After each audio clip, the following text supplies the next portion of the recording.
শুভ সকাল বন্ধুরা। কালকে রাত 9:30 থেকে এত বৃষ্টি হয়েছে, এত কি বলবো।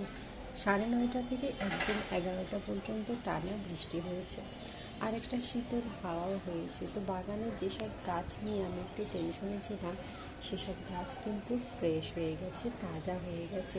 একটু টেনশন তো হয়ই যারা আমরা বারান্দায় গাছ করি, কারণ বারান্দায় গাছ করলে একটা রিস্ক হচ্ছে তাপদাহের দিনে গাছ কিন্তু শুকিয়ে যায়, মরে যায়।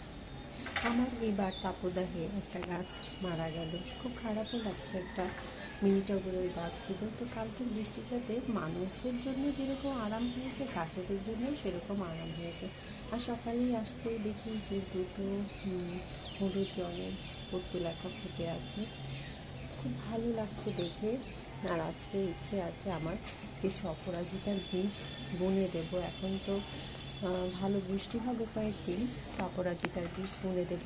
আর কেন বলছি বলো তো, প্রকৃতি থেকে যতটা বাষ্প উপরে উঠে গেছে আকাশে, এই কয়েকদিনের তাপদাহে ঠিক ওই রকমই কিন্তু বৃষ্টিপাত হয়ে পৃথিবীটা আবার ঠান্ডা হবে। প্রকৃতি যেমন নিতে জানে, দিতেও জানে। সবাইকে শুভ সকাল, সবাই ভালো থেকো, আমার চ্যানেলটার সাথে থেকো, আর শীতলতা অনুভব করো এই বৃষ্টি।